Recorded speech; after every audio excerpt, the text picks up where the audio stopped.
Deeply Awake, Kathy Vick. Well, I'm here for a very specific purpose, and I am greeting you all over the world, and that's part of the purpose here.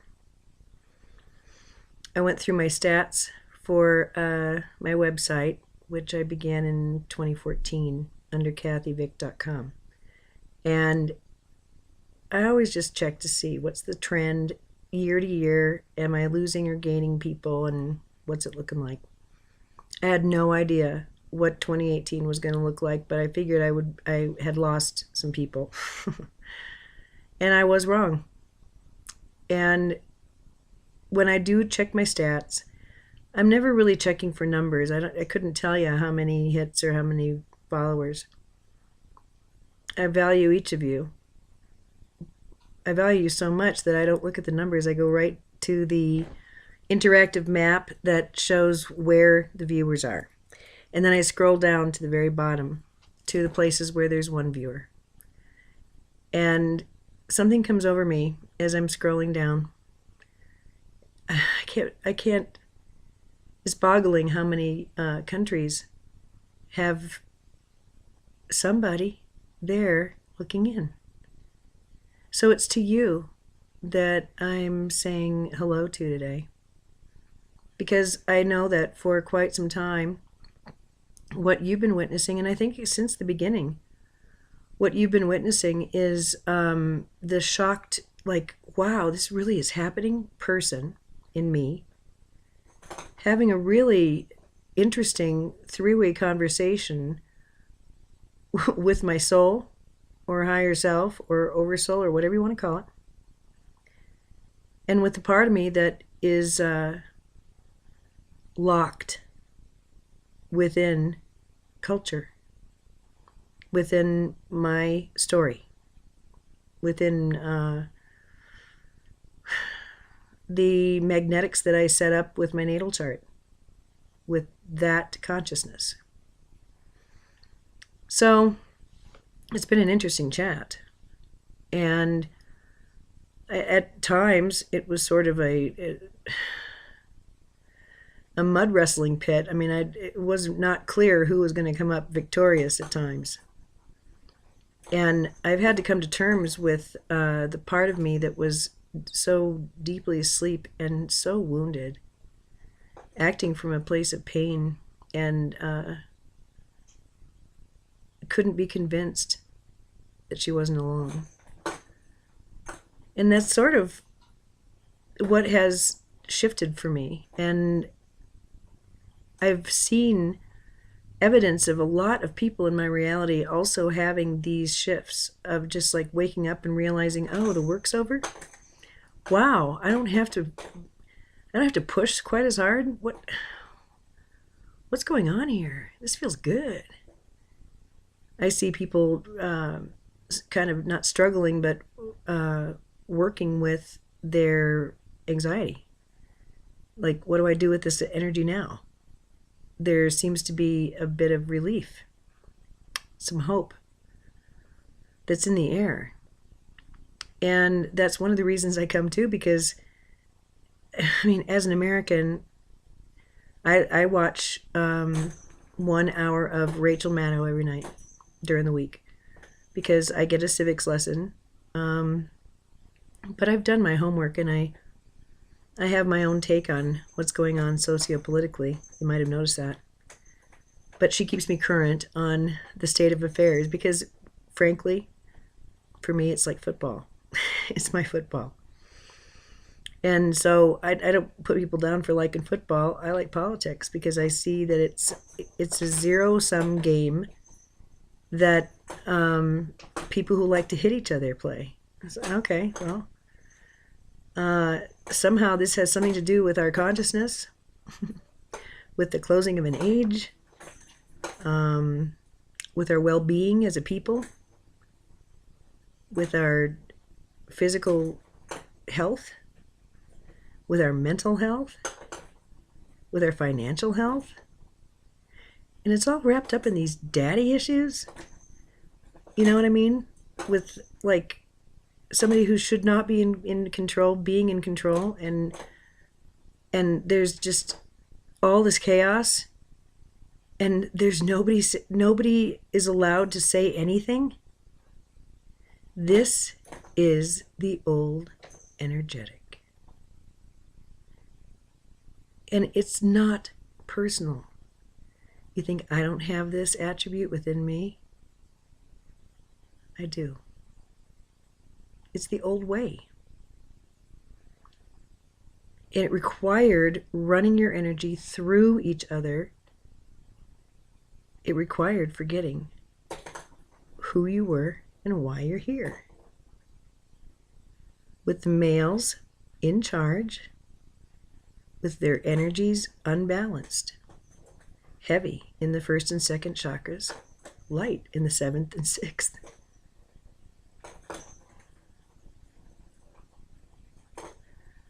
What does that mean? The need to dominate. The exploration of power over, without a whole lot of thought about what the consequences of this are. And the divine feminine, this is the divine masculine saying, okay, I'll do that. Sure. Let's switch the magnetic wheel a little bit. I'll try that. And the divine female saying, fine, I'll assist you. With these explorations into dominance and submission, into the exploration of what free will really means.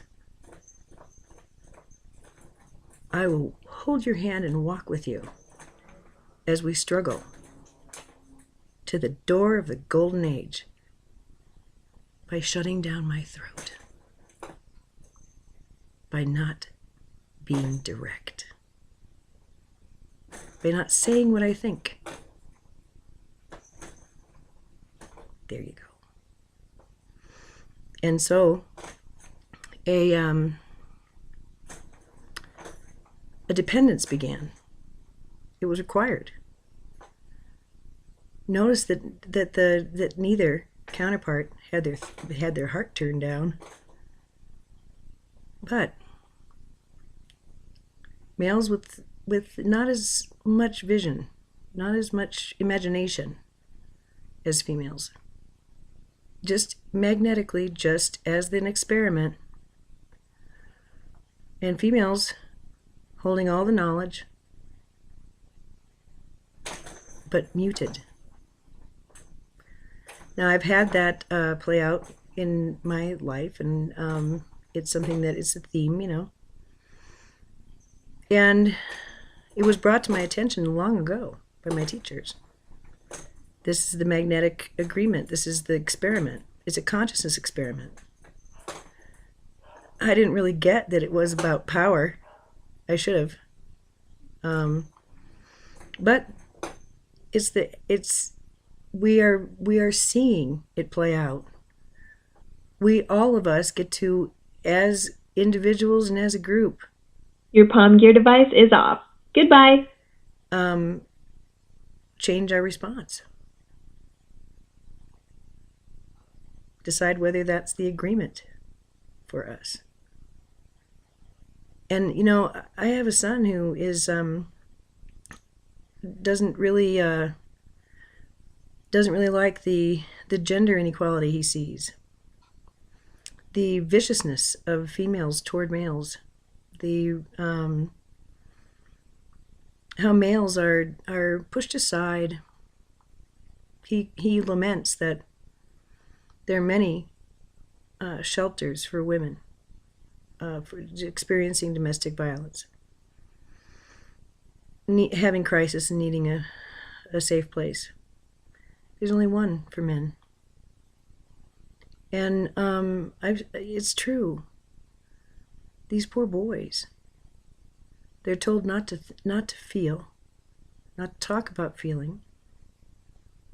And their virility, their masculinity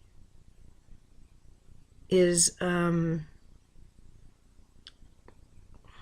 diminished, I guess. It's compared against female, which is seen as not good. you'll notice that the P word, that means you're a coward. If you're a, I don't like saying it in that context. If you're a bitch, we all know what that means. These are linguistic things that are, they're sort of behind the curtain, so to speak. They're agreements. And he sees them, and he doesn't like the female aggression he sees, as I do not like the male aggression I see. But we both agree that we don't like aggression. And we both can see where it is when it's not even noticed by a lot of people. So I counsel him, you really need to take a break from that sometimes. And if it's going to be the music in your head, if it's going to be the constant koan that you're cracking that you can't seem to put down, then you really have to learn how to soothe yourself in other ways. You have to remember how it feels to be unworried. Remember what triggers that. Is it being outdoors? Is it eating a muffin? What is it? Soothe yourself. Because if you're here to break something, break a system, or to break your own awareness open, it requires that you balance that with self-care. Well, it's easy to say to a loved one. It's much harder to embody it. And so I'm learning that for me, I think I've spent most of my life from here up. And I have had a very unusual relationship with my body, one that is more theoretic than anything. I have made it sick. I've induced states that require surgery quite purposefully. I have ignored it when it did need a surgical tune-up. I have a very unusual relationship with my body that has served me very, very well, but wouldn't be understood by many. For me, it's just understood that my body doesn't recognize fluoride. I don't like the taste of it, but I can use the toothpaste. It just is excreted. It's just not an issue. Because I made an agreement. I slowed down my aging because I made an agreement with the moon and with those magnetics, and it's just a timekeeper. So I rearrange a time. And I know how to do these things. And no one taught me this. But to speak of it, well, to those who think it's impossible, I'm just a maniac. I'm just super weird, right? So for me, it's always been proof is in the pudding. Proof is in the pudding. Knowing very well that it's only the uninitiated who require proof. I needed a lot of it. I was uninitiated. So, as I had my initiation the last 6 or 7 years, I described those initiations, the teachings and the miracles and all that stuff, and put it on the internet for free. Because I thought, well, this is pretty weird, and it's like extracurricular. It's not hurting anybody if I talk about it like this. I'm sort of doing it sort of almost in secret. I'm certainly not getting any money or praise for in my daily life for it.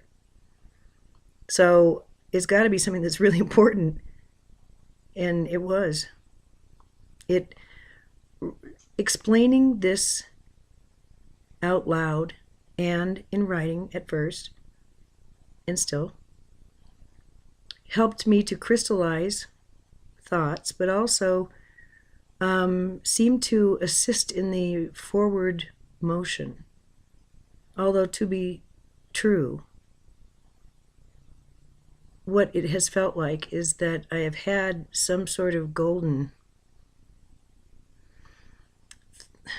big golden cord attached to me, and it's been pulling me forward. And I spent most of it just kicking and screaming and complaining and bellowing and sniping and bitching. Yeah. Afraid.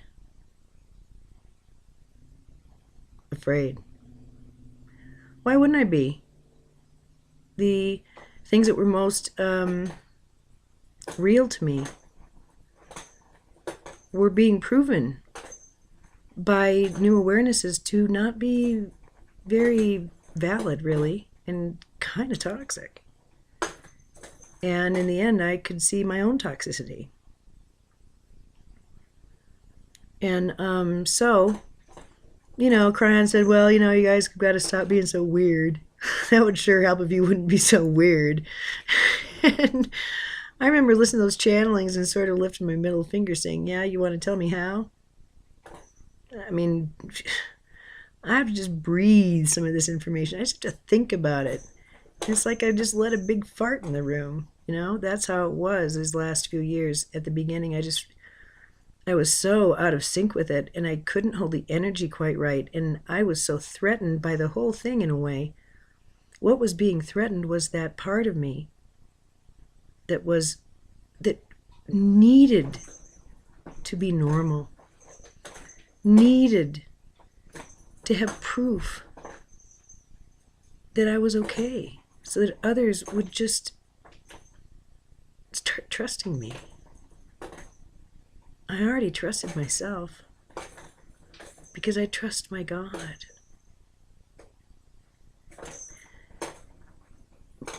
At the beginning of this, I was told. I had my near-death experience, and then I had a second one. But the second one, I knew what I was doing. And I said, I promise I'll come back to these coordinates. But I'm going to go have some fun, if that's all right with you guys. And so I was met by my family. I went to a galaxy. I was given time to be accustomed to things.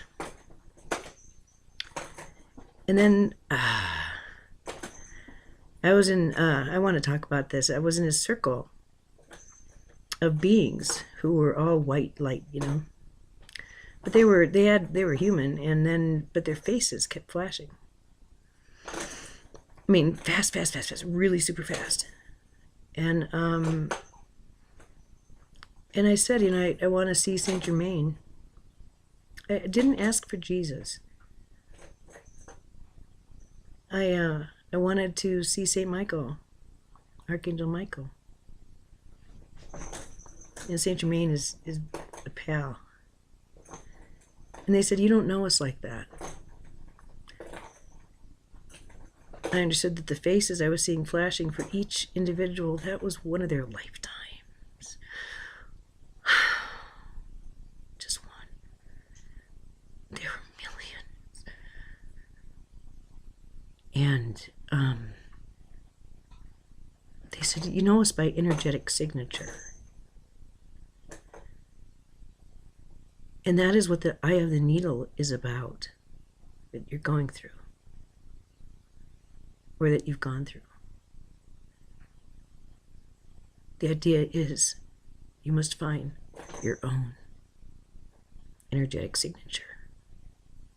That's the point of the exercise. And then, I came back and I was sweaty and weirded out. And I drove home and ate potato chips and went to sleep. And the next morning, I didn't remember any of it at first. Had I not written those notes, of course I wrote those notes. That's what I came here to do. All of this. There's a whole lot of weird guys. It's a whole lot to expect anyone to appreciate, love, understand. So, I walked around with this big, huge chip on my shoulder, and, there were reasons for that were quite valid. But human love, yeah, it just sort of, it was a lot of work, in my experience, previously. And it's not that much work anymore. It's true what I was told, that where I'm working right now, that this is a finishing school. The people I'm meeting and the connections I'm making and the information I'm receiving, the changes I'm making, the things I'm creating and am about to create. This has been finishing school. And so for me, it's been a great relief to finally allow the obvious guidance that I receive to be valid. I've had really long periods of intensive training proving to me in really freaky ways that, yeah, this is highly accurate. And I was told early on, the whole point of this is to get used to being able to feel another's akash, or to have more information.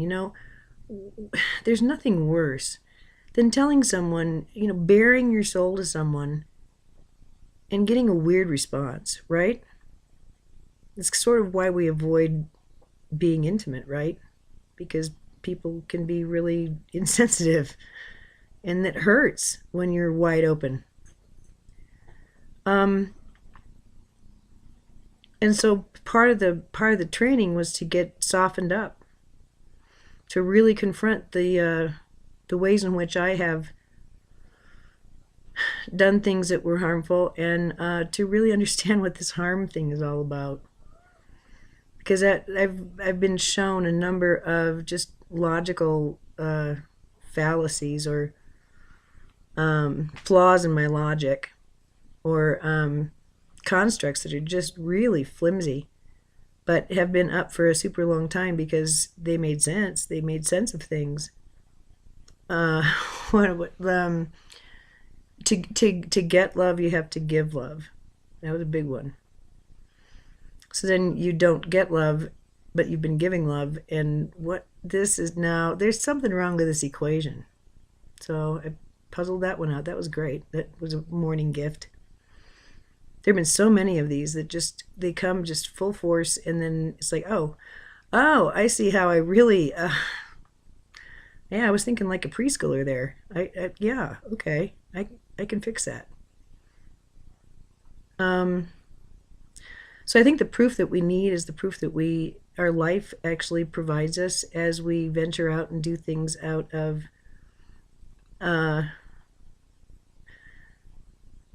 some sort of desire to have a different response, to not stay in habit, but to venture out into allowing different responses from self and other. That was a really big surprise. One of these koan cracking moments, they always come with giggles, right? So one of them was, how I've like walked around always feeling so alone and so separated and so isolated and all that. Well, partly that's because if you can see through some of the stuff that is around you, then of course you're going to be alienated from the stuff around you. Duh. But I never really got that.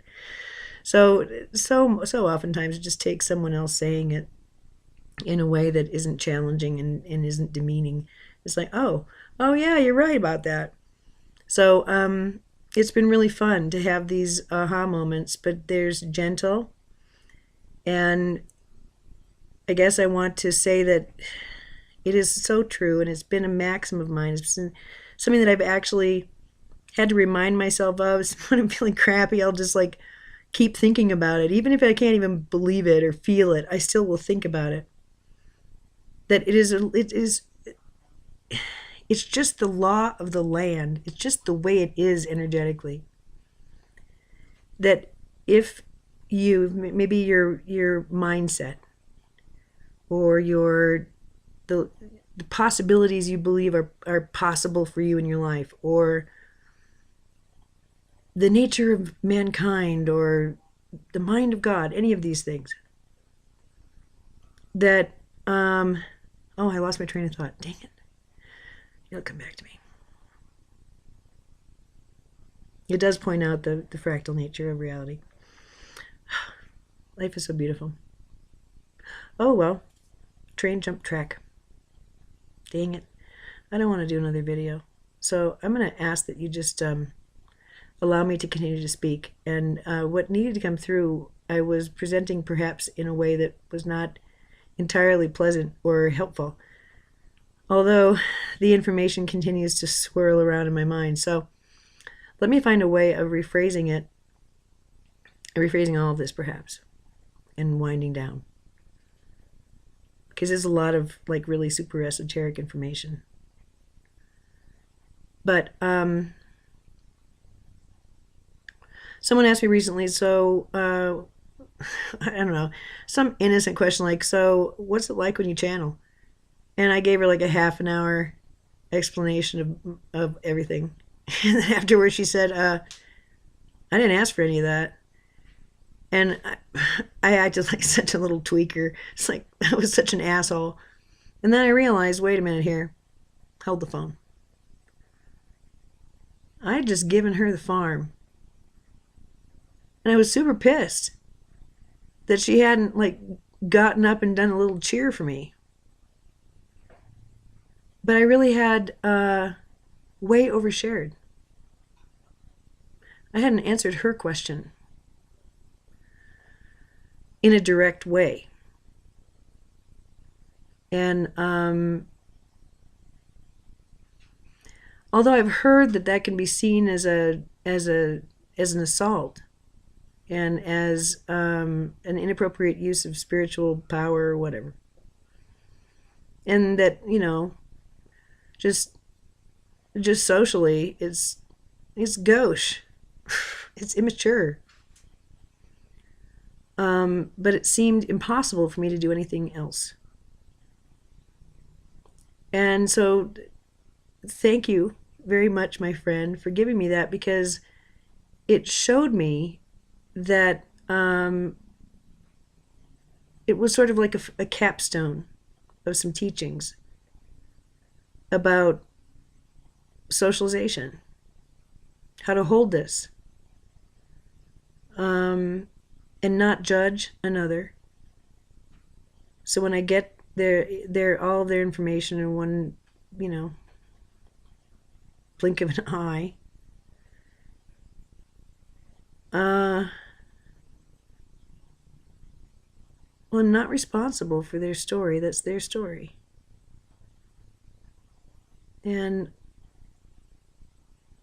I'm not responsible for relieving their suffering or their pain, because that's also theirs.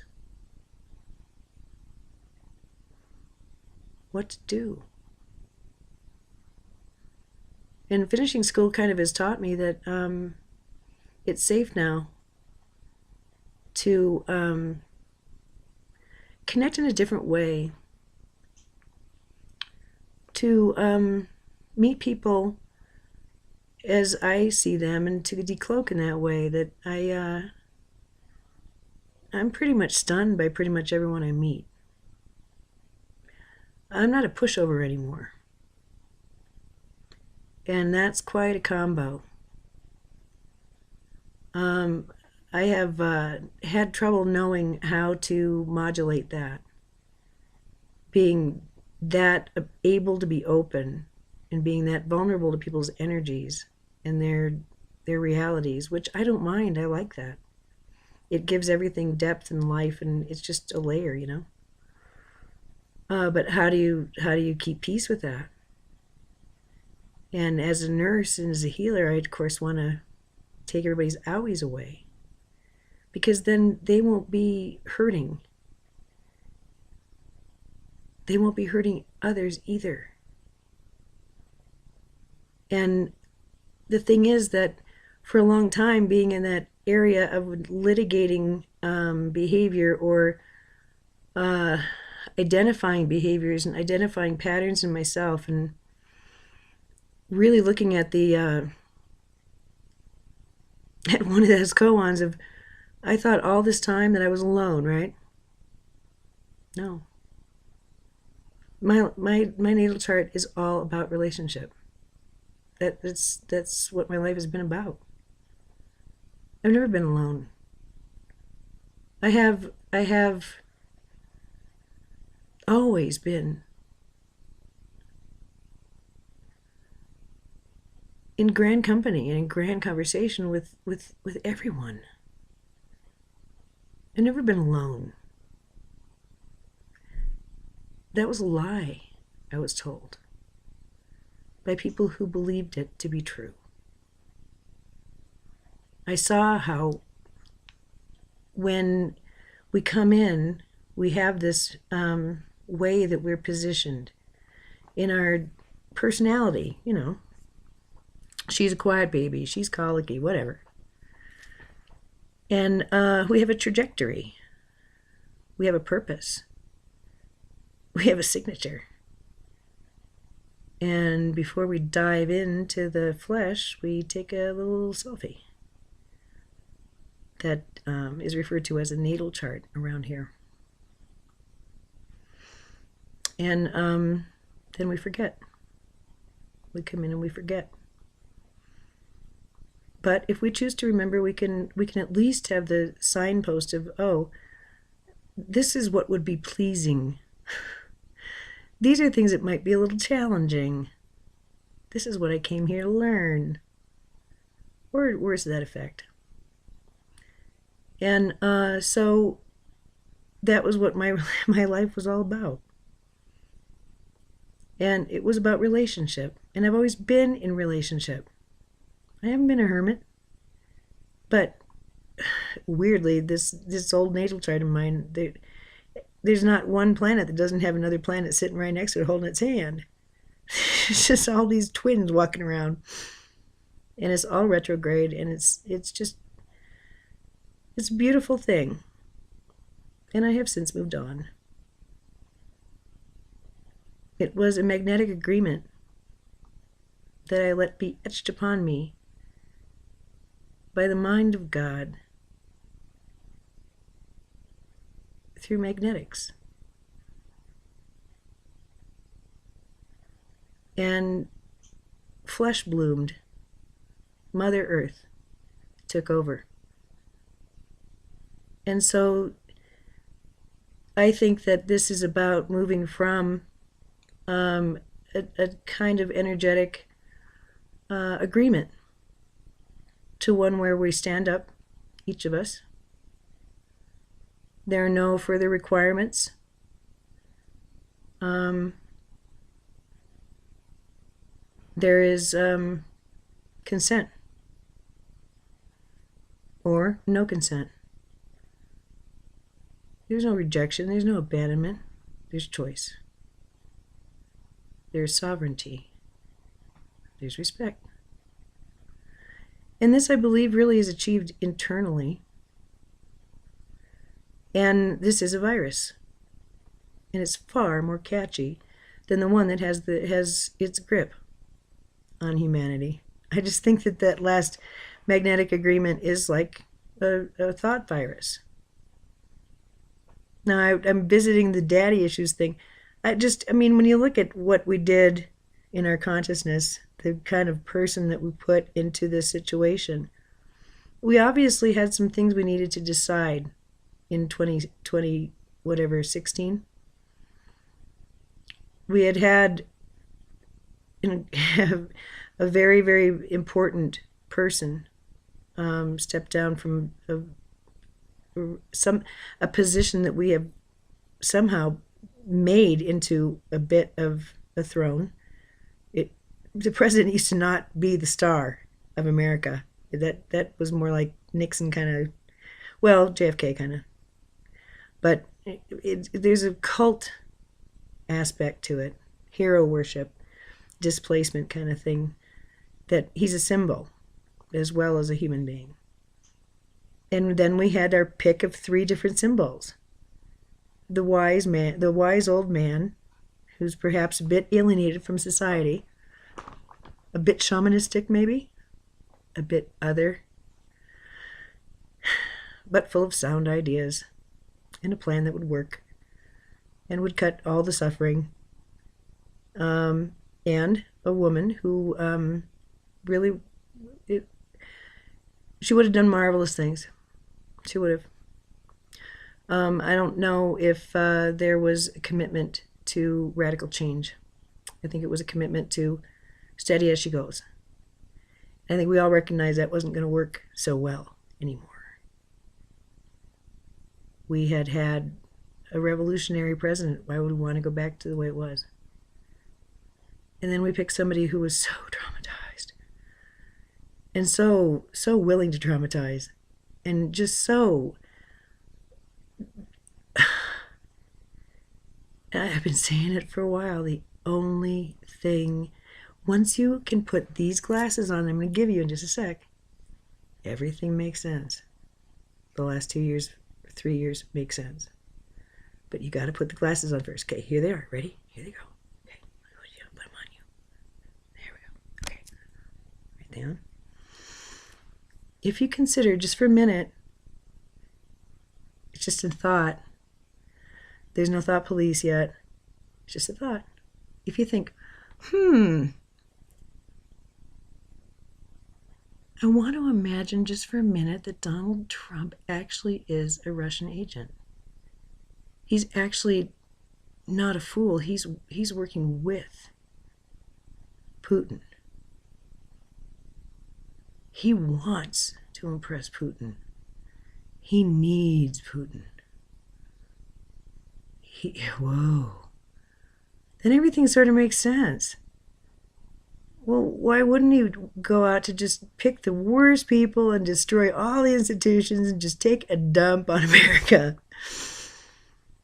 So, okay. And, it's been like that ever since. That's why I can watch the news, because it's just like, yeah, let's see how far awake these people are now. Let's see how far the denial, let's see how far the disinfectant has gotten with this denial. Wow. So I think that we get to see power gone mad.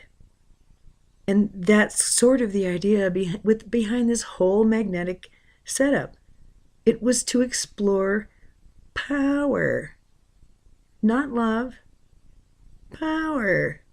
What happened when a master teacher came down whose sole thing was, hey, love your neighbor as yourself? The meek shall inherit the earth. What happened to him? He was murdered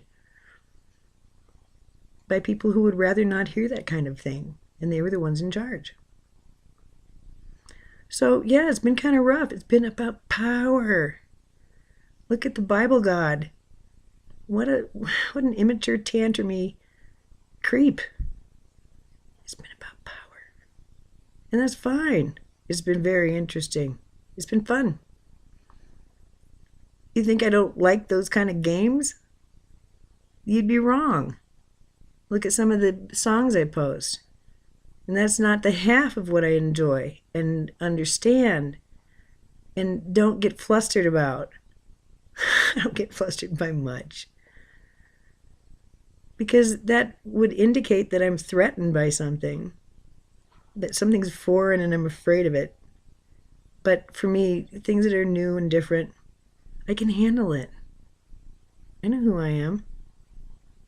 I know my energetic signature. I am in love with God, and God is in love with me. I am in love with God.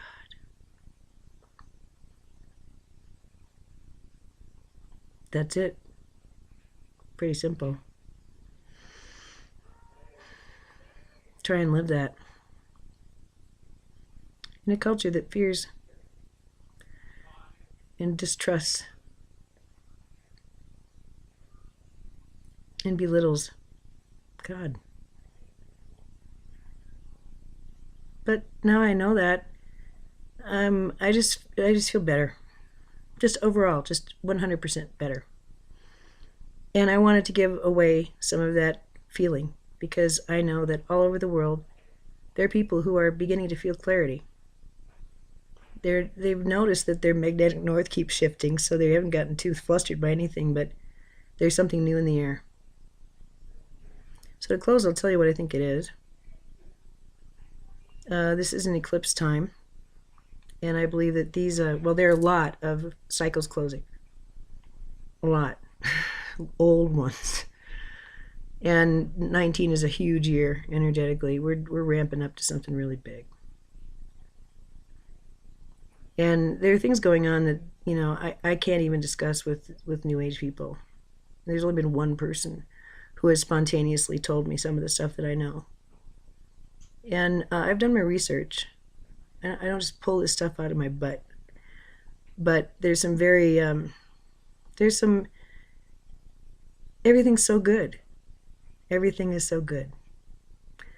And so it's really a time to trust that you are surrounded by an essence that's individuated into entities and beings. And it wasn't a whole, it was beautiful to meet that circle of beings who told me what my mission was. But I like having Saint Germain nearby. I like knowing that my grandpa walks with me. I like knowing that my friends who have died are right here, as are all of my old lifetimes and all of the ancestors that helped me to have good lifetimes, and those who helped me to come to God in the lifetimes that weren't maybe as good, and all the times that I was a shit, and all the times everybody else was a shit. So I'm in love with God, and God's in love with me, and it's another day in paradise. And so that doesn't mean that I don't get flustered still, or I'm working on that. There's just a few things that are I don't do the angry thing, and I'm not as chapped anymore, as indignant and as self-pitying and all that stuff. That's fading a little bit. There was just a lot of stuff that I was working through that was like end stage personality stuff that I had been told as I was working with these natal charts, that when I started loosening the magnetics of the old one in 2016 with these eclipses, I knew there'd be a time of just sort of dissolution, and that things would kind of come online again, but that it was really fine with me. Just blast me open, and I know I already had a new configuration. I was working on an April natal chart, but I came to really resonate with the May 25 one.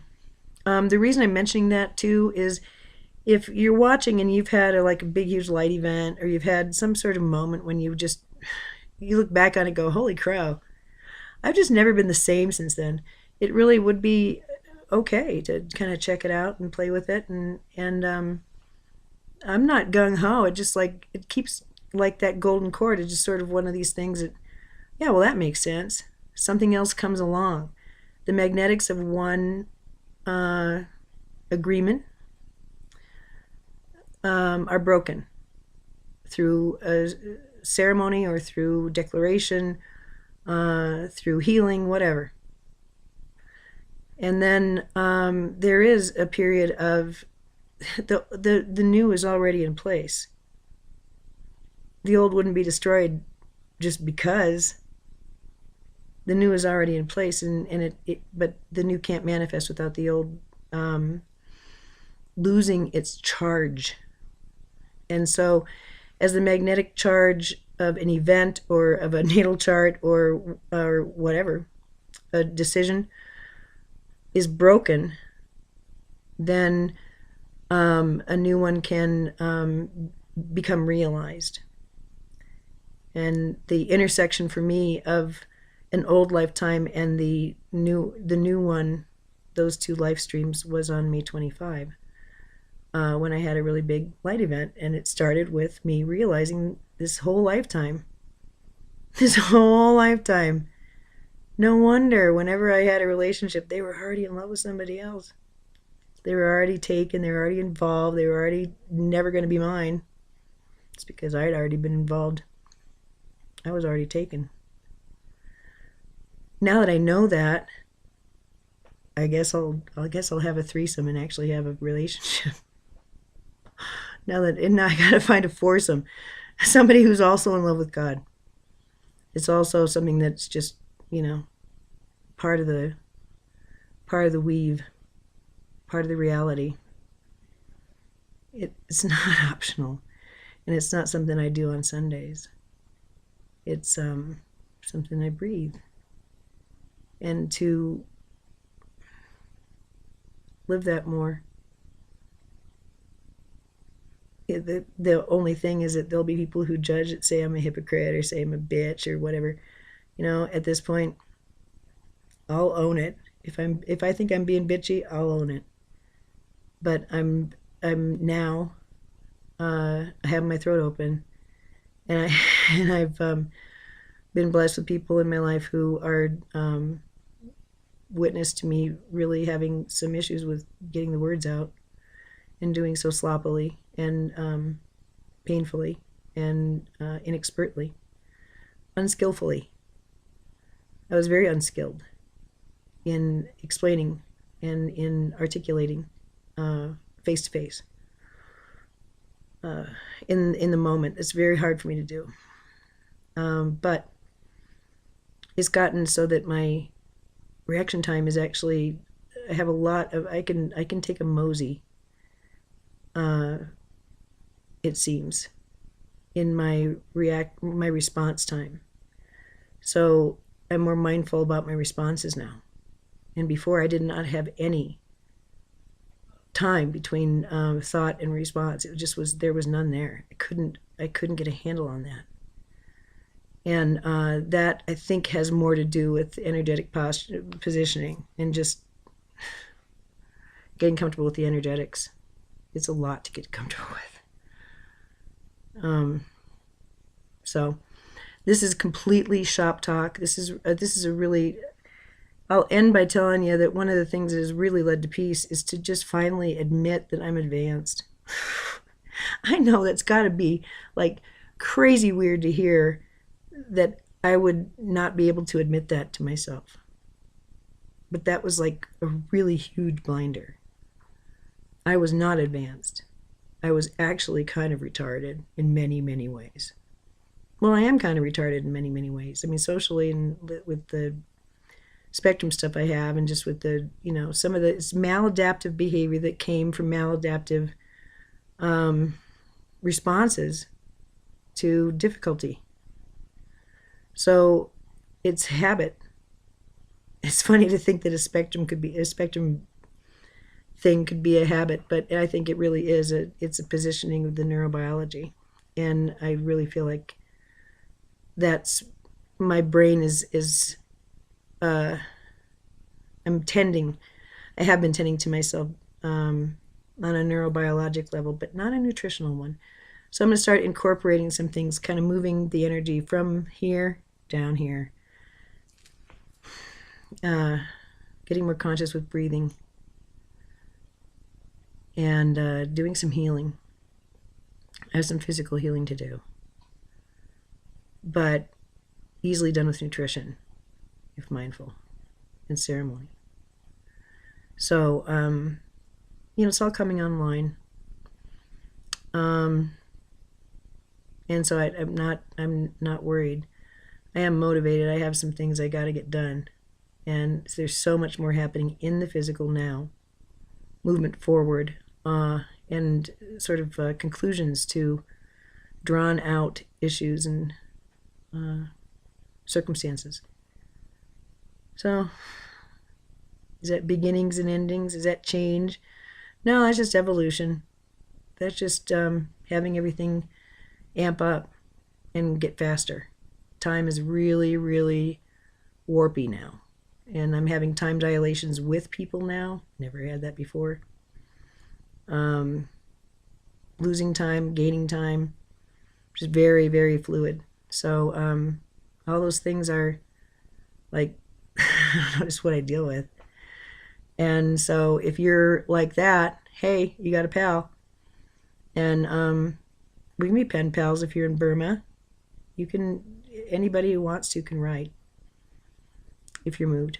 And so I want to thank you for the support and the love and the views and the interest.